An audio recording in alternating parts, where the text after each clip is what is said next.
suis mis dans la sauce tout seul. Des fois je me demande comment je peux en arriver là, alors que j'avais rien demandé. Et du coup en fait, aujourd'hui ce qui va se passer, je sais pas si vous l'avez remarqué, pièce.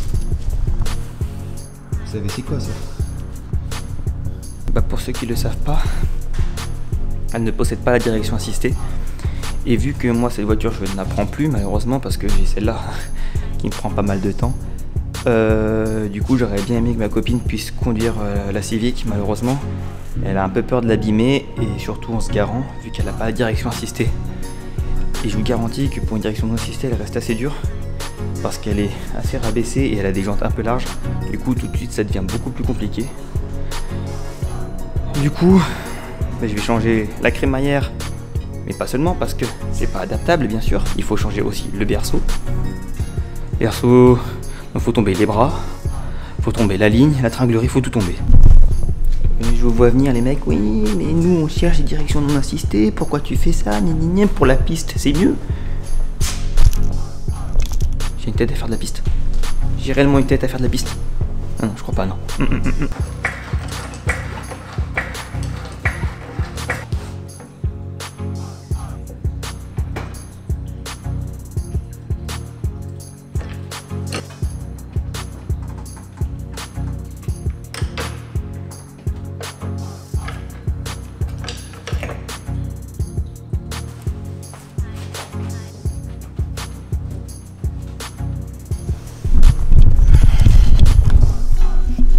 Bon bah c'est parti. Ce que je vais faire c'est que je vais commencer par démonter les roues, les étriers, l'écrou de cardan, le triangle supérieur, les triangles inférieurs, pour pouvoir démonter les demi-trains de chaque côté. Comme ça sera beaucoup plus accessible et pour tomber le berceau, j'ai pas le choix dans tous les cas.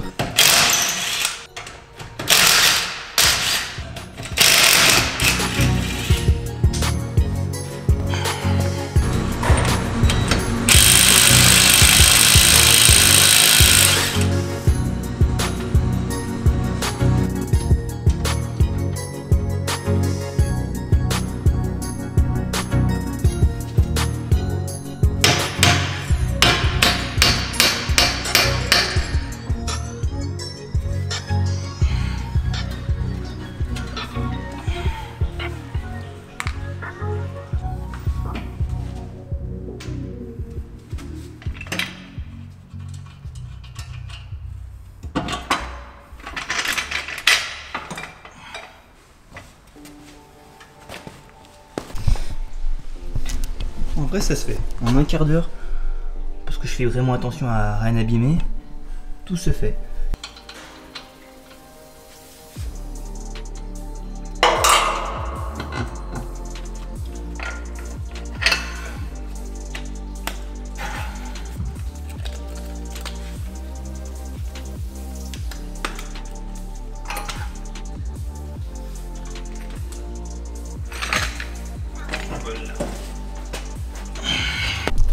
Maintenant que les deux trains sont virés, il va falloir enlever le décata et la tringlerie de boîte. Il y en a deux, il y en a une qui tient par une vis et l'autre qui tient avec une sorte de goupille. La goupille c'est la plus chiante. Hein.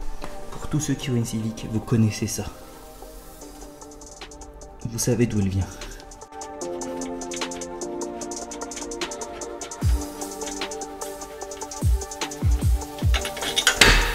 Voilà, au moins c'est réglé. Bon bah je vous cache pas que je suis un peu stressé parce que là j'ai enlevé donc là ce qui lie la colonne direction à la crémaillère. Et du coup là il manque plus qu'à tomber le berceau. C'est là où tout seul je suis pas ouf certain tu vois. Mais bon, il n'y a pas le choix là, on y est, on y est. C'est l'heure.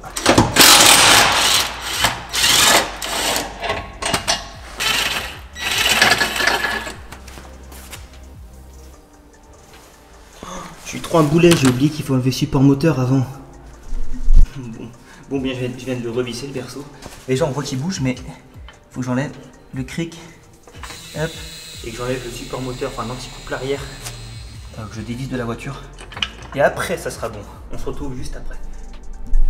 Allez, tentative numéro 2. Je viens d'enlever la vis du support moteur.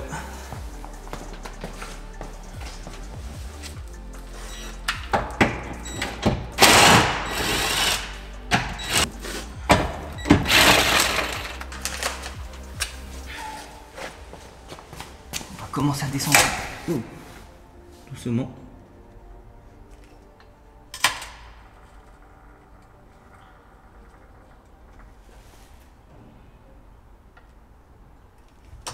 Je vais regarder si le support moteur est bien sorti avec.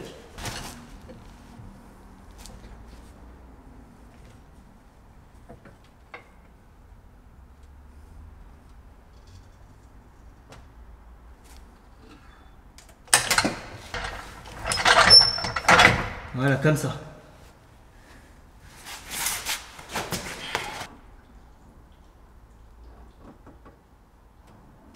Je vais quand même vérifier si tout descend bien.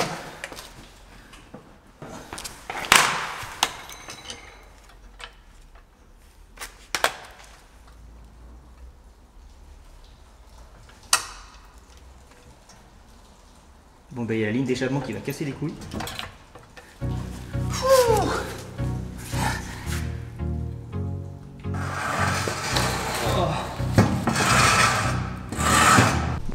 Donc voilà le topo. Pourquoi il faut changer le berceau? Tout simplement parce que cette fixation de la crémaillère est beaucoup plus grosse sur une crémaillère avec direction assistée. Du coup l'anthrax n'est plus du tout le bon. Et juste pour ça il faut tourner le berceau. Donc là ce que je vais faire c'est que je vais mettre la crémaillère dessus, récupérer mes biellets de direction, essayer de mesurer plus ou moins que ça soit kiff on va dire. Après dans tous les cas il faudra que je fasse une géo, même si là j'ai fait des petits repères, on le voit, où j'ai mesuré pour essayer de remettre plus ou moins droit. Allez, on va mettre la crémaillère, puis après on va commencer les réglages.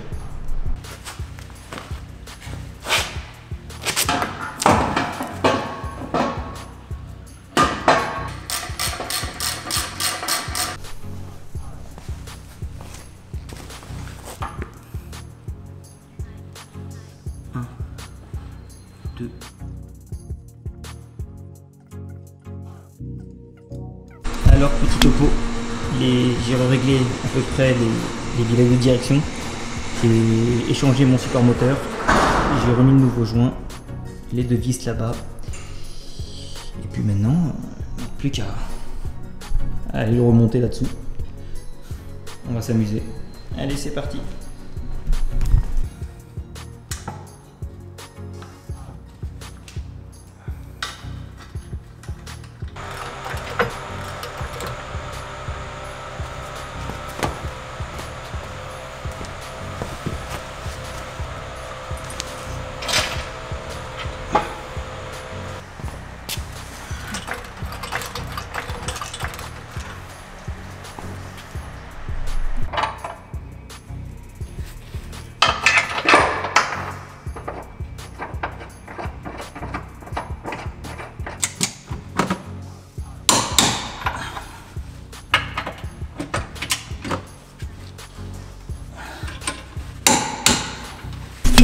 Pour vous ça fait 10, ça fait quoi? Ça fait, pour vous ça fait 1 seconde que je suis parti.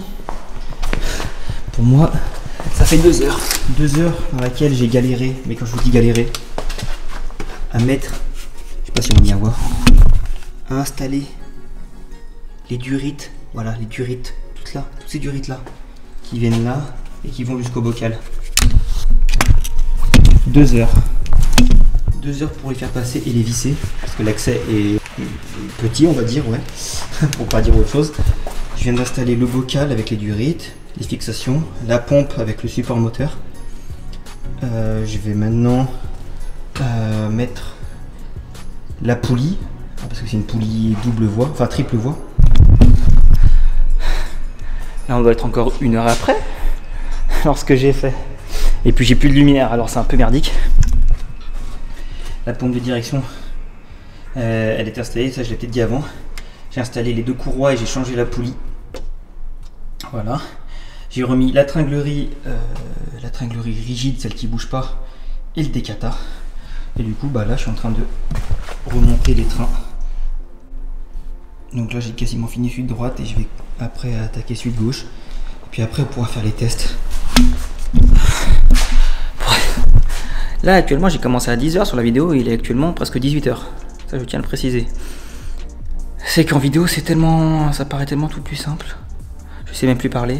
Donc voilà, les 2 trains sont remontés. Hop.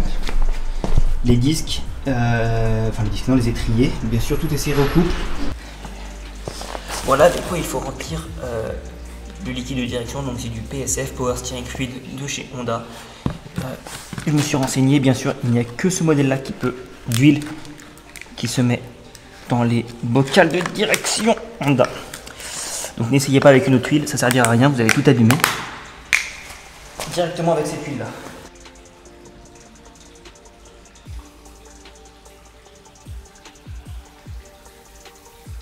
Au début, ce que je vais faire, c'est juste démarrer sans les bougies. Comme ça, ça amorcera peut-être un peu la pompe. Faut éviter de l'abîmer.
Il y a un petit bruit chelou, c'est que j'ai foiré une vis du Decathlon tout à l'heure.